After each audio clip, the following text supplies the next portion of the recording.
I'm 75 years old, and 3 years ago, after 49 years of marriage, my wife Patricia handed me divorce papers. She didn't yell. She didn't cry.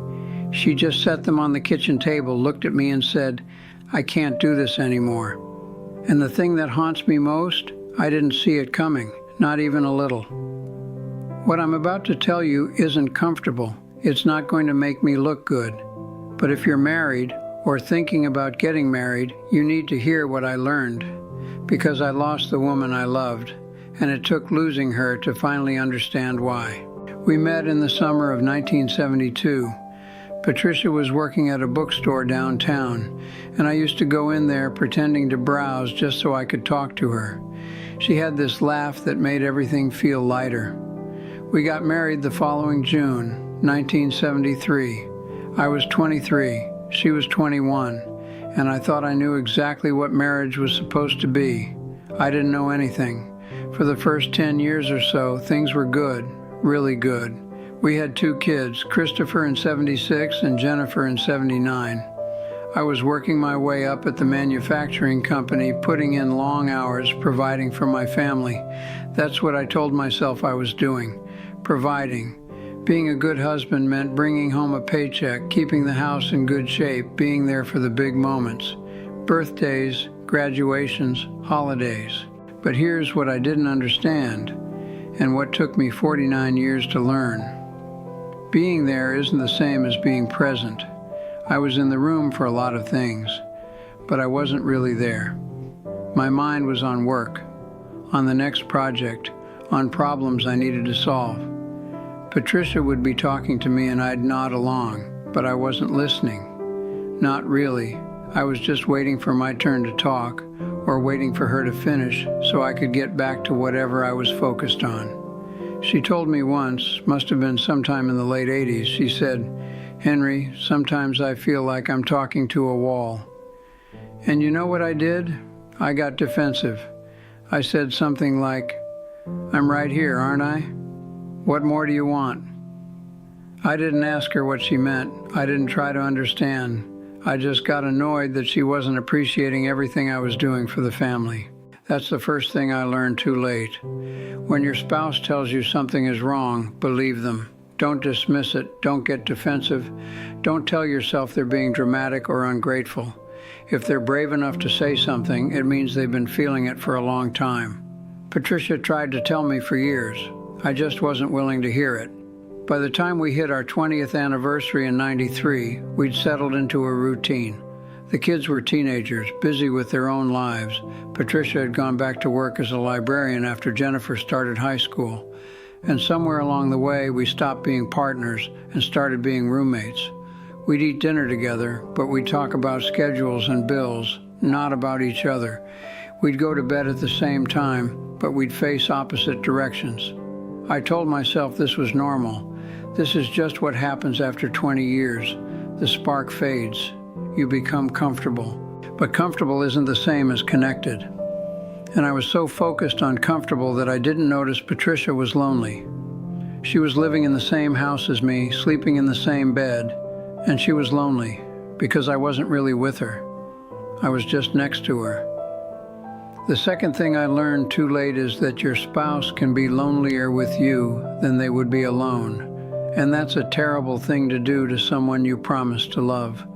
When the kids moved out, Christopher in '98 and Jennifer in 2001, I thought things might get better. Empty nest, more time for us.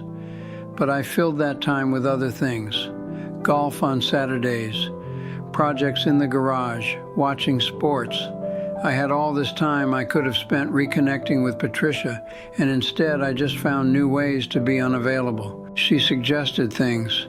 Let's take a trip somewhere. Let's try that new restaurant downtown. Let's take a class together. And I'd say sure, maybe later.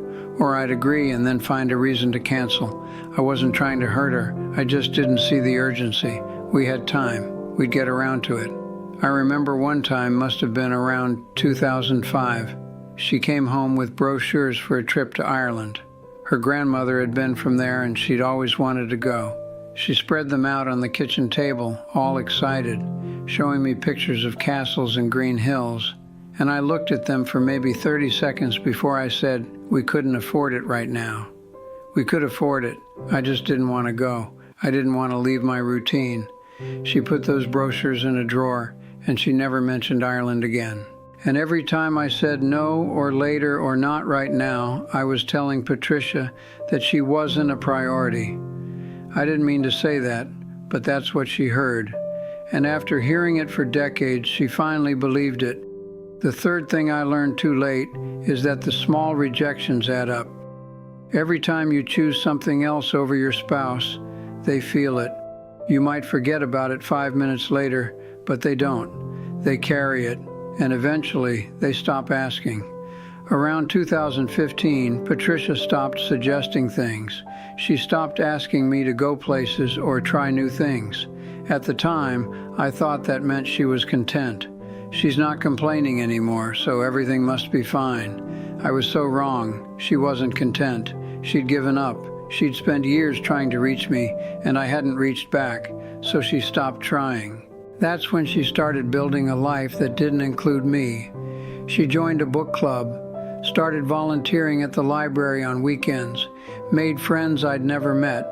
She'd come home talking about people named Grace and Marilyn, women she'd gotten close to, and I realized I didn't know anything about her life outside our house. She was finding the connection and companionship somewhere else because she couldn't find it with me, and I didn't even notice. I was too busy with my own things to see that my wife was slowly walking away. The fourth thing I learned too late is that when someone stops fighting for the relationship, it doesn't mean they're happy. It might mean they've already left. They're just still in the house. The day she gave me those papers, it was a Tuesday in March of 2022. 49 years we'd been married, 49 years, and she stood there in our kitchen, calm as anything, and said she'd been unhappy for most of them. She said she'd loved me once, really loved me, but that I'd made her feel invisible for so long that she couldn't remember what it felt like to be seen. I asked her why she didn't say something sooner, and she looked at me with these tired eyes and said, "Henry, I've been saying it for 30 years. You just weren't listening." She was right. She'd been telling me in 100 different ways. The suggestions I ignored, the conversations I half listened to, the times she'd reach for my hand and I'd be too distracted to notice. She was telling me every single day and I was too blind to see it. After she left, I spent a lot of time alone in that house, too much time. I'd walk past the chair where she used to read and feel this ache in my chest. I'd find her handwriting on old grocery lists and just stare at it. I kept thinking about all the moments I'd wasted, all the times I could have put down the remote or closed the laptop or just looked at her, really looked at her and didn't. The fifth thing I learned, and this one breaks my heart to say, is that you don't realize what you had until you're eating dinner alone every night and the house is so quiet you can hear yourself breathe. I called her about 6 months after the divorce was final. I didn't know what I was going to say. I just needed to hear her voice. She answered, and we talked for almost an hour. I apologized, really apologized. Not the kind where you're trying to win someone back, but the kind where you finally see what you did wrong and you just need them to know that you see it now. She didn't take me back. I didn't expect her to, but she forgave me. She said she needed to leave to find herself again, to remember who she was outside of being my wife. And she said something that stayed with me ever since. She said, "Henry, I didn't stop loving you. I stopped recognizing myself." That's what I did to her. I made her so small in our marriage that she forgot who she was, and she had to leave to find herself again. If you're watching this and you're married, I need you to hear me. Your spouse is not furniture. They're not just there, part of the background of your life. They're a person who chose you. They're a person who wants to be seen by you, known by you, chosen by you, not just once at the altar, but every single day. Don't wait until they hand you papers to start paying attention. Don't wait until they stop asking for your time. Don't assume that because they're not complaining, everything is fine. Ask them how they're doing, and actually listen to the answer. Put down your phone when they're talking. Say yes to the things they suggest. Look at them, really look at them, like you did when you first fell in love. I'm 75 years old. I live alone now. My kids visit when they can, and I've got grandchildren who light up my life. But there's an empty space where Patricia used to be, and I put it there.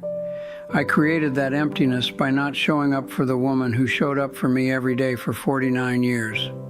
I don't tell you this for pity. I tell you this because maybe, if one person hears this and goes home tonight and really looks at their spouse, really sees them, then something good came from my mistakes. Don't be like me. Don't learn this lesson the way I did. If this hit you somewhere deep, share it with someone who needs to hear it. Drop a comment if you've got something to say. I'm making more of these videos because I've got time now. Too much time. And if I can help even one person avoid the regrets I carry, then maybe that means something. Go home tonight. Look at the person you married and make sure they know you see them.